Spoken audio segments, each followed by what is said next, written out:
Regardez, ça y est, Emmanuel Macron arrive pour cette réunion des chefs d'état-major d'une trentaine de pays réunis cet après-midi à Paris pour parler de l'Ukraine. Quel soutien encore apporter au pays qui est encore en guerre? Quelles garanties de sécurité sont capables de lui apporter donc les Européens, les alliés de l'OTAN, et pour faire face au désengagement américain? Emmanuel Macron, donc, qui salue les militaires les uns après les autres et les participants de cette réunion, Elisabeth. Oui, il les salue tous, de l'Union européenne et de l'OTAN. Et alors, tout ne sera pas, on ne saura pas exactement ce qui se dit, ça se passe à huis clos. Ouais.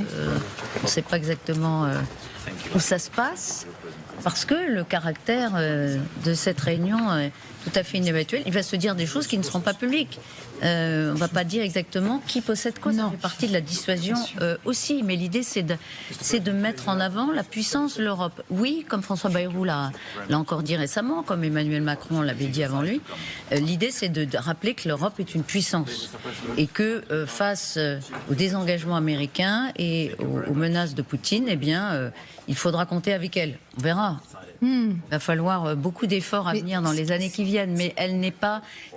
c'est ce que voudrait faire passer comme message cette réunion. C'est que déjà, avant même les efforts qui vont être faits et qui sont annoncés comme considérables par certains pays européens, déjà, elle a, disons, de quoi éventuellement riposter. On rappelle, il y a deux puissances nucléaires. Il y a celle de la Grande-Bretagne qui est associée évidemment à cette entreprise européenne, et la France. Effectivement. Et Emmanuel Macron, là, qui salue chacun d'entre eux. Bonjour, comment allez-vous? Bienvenue. Ce sont les mots d'accueil. Avec le général Burkhardt, le chef d'état-major. Qui le suit, là, effectivement.